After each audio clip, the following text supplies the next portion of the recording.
जहां तक बात है 980 पोस्ट कोड में इंक्वायरी की, देखिए बहुत सारे जो बच्चे हैं या जिन युवाओं ने एग्जाम दिए हैं, जिनके एफआईआर में फंस गए हैं, उनको लेकर हमारे पास दो खबरें हैं। एक तो मैं अभी पोस्ट कोड 980 में कह देता हूं, उसके बाद आगे डिप्टी चीफ मिनिस्टर की जो कमेटी है उसकी बात करेंगे। लेकिन 980 में विजिलेंस के कोई भी अधिकारी जो हैं वो अभी कुछ भी कहने को तैयार नहीं है। अब आपको एक चीज समझनी है, 980 पोस्ट कोड में जो एफएसएल से रिपोर्ट आई थी, जहां वो रिपोर्टिंग वहां लेट हो गई थी क्योंकि वहां अधिकारियों के पद कई खाली थे। जब रिपोर्ट आई तो सबसे ज्यादा मोबाइल डाटा जो रिट्रीव हुआ, जो वहां पे केस प्रॉपर्टी गई थी, मोबाइल फोन या बाकी तरह की चीजों की एफएसएल में, तो सबसे ज्यादा रिकॉर्ड 980 पोस्ट कोड का ही वहां से आया है डाटा। और तब भी विजिलेंस वालों ने कहा था कि हमें इस डाटा को वैलिडेट करने के लिए महीने से ज्यादा का समय चाहिए, और वो उसको वैलिडेट कर रहे हैं। बेसिकली विजिलेंस के पास स्टाफ की दिक्कत रहती है, इसीलिए कभी किसी और जिले के एक एसपी को कुछ और इंक्वायरी दी है, दूसरे एएसपी को दूसरी इंक्वायरी दी है दूसरे जिला के, तो इनके इंक्वायरी अफसर कई जिलों के बीच में उलझे हुए हैं। उनको उस जिला का काम भी देखना है, साथ में इंक्वायरी भी देखनी है। और सबसे बड़ी बात यह है कि विजिलेंस के सारे इंक्वायरी अफसर अभी बिल्कुल थोड़ा ध्यान रखते हुए ये कह रहे हैं कि 29 तक, जब तक विधानसभा का सेशन है, उसके बाद ही वो कोई ऑफिशियल स्टेटमेंट दे पाएंगे। अभी कुछ भी कहना पॉसिबल नहीं है इंक्वायरी के फ्रंट पे और जो चार्जशीट दायर हो रही हैं उनके फ्रंट पे। लेकिन 980 पोस्ट कोड में जो डाटा रिट्रीव हुआ है उसमें ये जरूर लाइकली है कि इससे जो डाटा मिला है वो कोई और पोस्ट कोड जो है इस इंक्वायरी के बीच में आ सकता है। ये जरूर आपको ध्यान रखने की जरूरत है। अगली बात जेबीटी और शास्त्री की नियुक्ति है, और ये भी हम पॉइंट आज इसलिए ले रहे हैं क्योंकि बहुत से हमारे व्यूअर इस बारे में जानकारी चाह रहे थे कि बेसिकली उनको नौकरी मिलनी भी है या नहीं। अब देखिए, टीजीटी को लेकर जो 800 के आसपास जो लिस्ट है वो पोस्टिंग स्टेशन के साथ बन चुकी है। उसमें सिर्फ राज्य सरकार अगर हाँ कह दे तो आज भी नियुक्तियां मिल सकती हैं, लेकिन उसको होल्ड किया गया है। दूसरी तरफ जेबीटी और शास्त्री को लेकर जो हाई कोर्ट ने एक शर्त लगा रखी है आरएनपी रूल के विवाद में कि without the leave of this court ये पोस्टिंग नहीं होगी। तो कल से हाई कोर्ट खुल रहा है, जो सिविल मिसलेनियस पिटीशन है वो दायर हो रही है, और कल होगी परसों होगी ये तो पता चलेगा। लेकिन शिक्षा मंत्री ये कह रहे हैं कि उन्होंने एडवोकेट जनरल को कह दिया है कि जैसे ही कोर्ट खुले ये पिटीशन दायर कर दी जाए ताकि रिजल्ट डिक्लेयर करने में ज्यादा जो देरी ना हो। और अब ये एक अपडेट है। दूसरा अपडेट ये है कि मान लीजिए हाई कोर्ट मान भी गया तो राज्य सरकार कब एग्री होगी, ये दूसरा पक्ष है। 29 को विधानसभा का बजट सत्र खत्म होने के बाद, क्योंकि सरकार के भीतर भी ये डिस्कशन चल रही है, मंत्री हैं, विधायक हैं या लोग हैं जिनके माध्यम से, एमएलए के माध्यम से प्रेशर पड़ रहा है कि अपॉइंटमेंट जल्दी दो, तो हो सकता है राज्य सरकार भी ये विचार करे कि अभी अप्रूवल दे देते हैं और जो ज्वाइनिंग है वो 1 अप्रैल की किसी डेट को होगी। अगर आप रिजल्ट निकाल दें और जो अपॉइंटमेंट की डेट है उसी रिजल्ट में बता दें कि जो अपॉइंटमेंट है ये कैंडिडेट जो है वो 1 अप्रैल या जब भी उन्होंने देनी है उस वक्त दें, क्योंकि कोड लगने का खतरा है।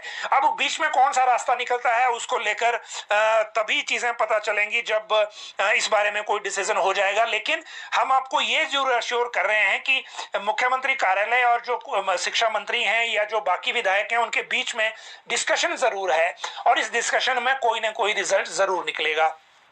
अगली बात है इसके बाद सीबीटी के टेंडर और जो ओटीए एग्जाम की डेट की। देखिए, ओटीए का जो एग्जाम है ऑपरेशन थिएटर असिस्टेंट का, इसमें 162 पद भरे जाने हैं। टोटल एप्लीकेंट 1848 थे, और इसको इसलिए सीबीटी के लिए चुना गया क्योंकि कम थे इसमें और सबको एक ही बार में कंप्यूटर बेस्ड टेस्ट लेना पॉसिबल था। लेकिन इस पूरे मामले में एक बात आपको ध्यान रखने की ये है कि जो एडसिल को ये काम दिया गया है वो सिर्फ और सिर्फ पायलट बेस पे दिया गया है, ये परमानेंट एजेंसी नहीं है।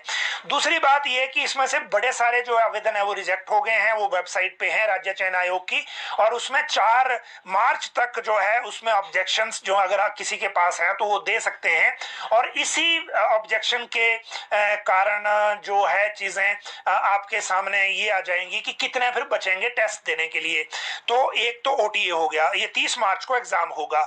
दूसरी बात बात यह है कि जो इनके चेयरमैन हैं राज्य चयन आयोग के डॉक्टर राजकिशन पृथ्वी, उन्होंने बताया है कि परमानेंट एजेंसी हायर करने के लिए टेंडर डॉक्यूमेंट फाइनल हो गया है, अगले हफ्ते ये जारी हो रहा है, और जो रूल्स ऑफ बिजनेस है वो भी within a week notify हो जाएंगे। तो टेंडर करना है फिर कि कंप्यूटर बेस्ड टेस्ट के लिए कौन एजेंसी सरकार हायर करेगी, उसको अपने रेट कोट करने हैं और अपना एक्सपीरियंस उसका होना चाहिए, और फिर उसके बाद कंप्यूटर बेस्ड टेस्ट के हिसाब से ही सारे टेस्ट होंगे।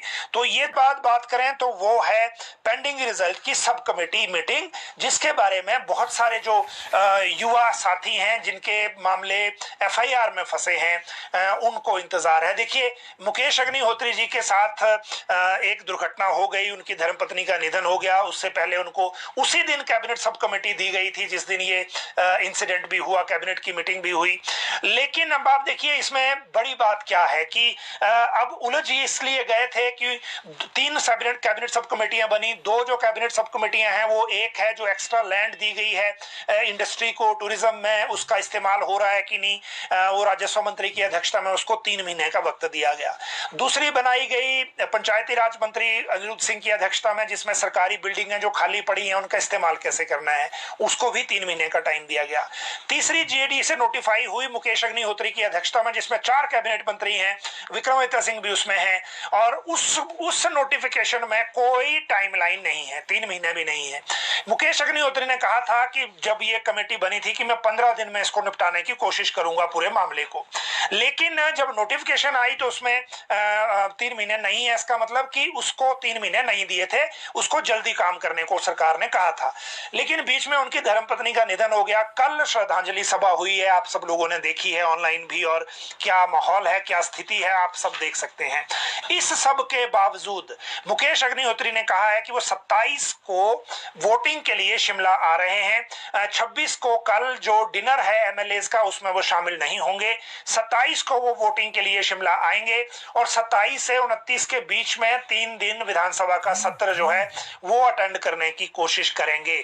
अभी बहुत से रिचुअल्स इस डेथ के बाद अभी हरोली में जाके वापस उन्होंने अपने गांव में करने हैं, और जो शेड्यूल दिया है उसके मुताबिक अभी उनको वहां बहुत टाइम लगेगा इन रिचुअल्स को करने में।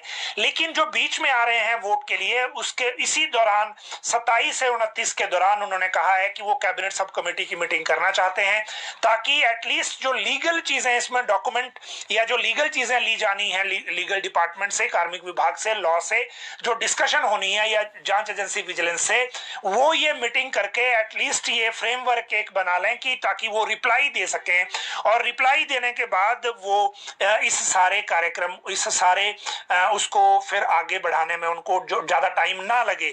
और इसीलिए इस बार जब ये शिमला आ रहे हैं तो इस चीज को जो है स्पेशली जो कैबिनेट सब कमेटी की एक मीटिंग को करने की कोशिश के लिए कहा है। जैसे ही इसका शेड्यूल आएगा हम शेड्यूल जरूर आपके साथ साझा करेंगे, और ये इनकी सेंसिटिविटी को भी, सरकार की और उप मुख्यमंत्री की जो सेंसिटिविटी है उसको भी दर्शाता है कि किस तरह से ये चीजों को देख रहे हैं, और ये सारा इंसिडेंट के बाद भी जो कैबिनेट सब कमेटी की मीटिंग है उसको करने जा रहे हैं। इसके बाद अगली बात करें अगर, तो जो अगला मामला भी हमारे सामने है उसके अनुसार जो कैबिनेट एजेंडा है उसकी बात कर लेते हैं। 28 को कैबिनेट की बैठक है। वैसे इस बार जो एजेंडा है वो लोकसभा चुनाव से रिलेटेड ज्यादा होगा, विधानसभा के जो सेशन है इससे रिलेटेड ज्यादा काम नहीं है। वजह यह है कि अगर 28 तारीख को कोई बिल भी अगर लाना है तो उसको 29 को एक दिन में रखना और एक दिन में पारित करना पॉसिबल नहीं है। एमएलएस को एटलीस्ट एक दिन चाहिए होता है सारी चीजों को लेकर करने के लिए, तो वो उसमें नहीं होगा। लेकिन लोकसभा चुनाव से पहले मुख्यमंत्री के दिमाग में जो चीजें होंगी, जो घोषणाएं होंगी जिनको करना है, कैबिनेट से करवाना है, वो सारी चीजें इसमें आएंगी।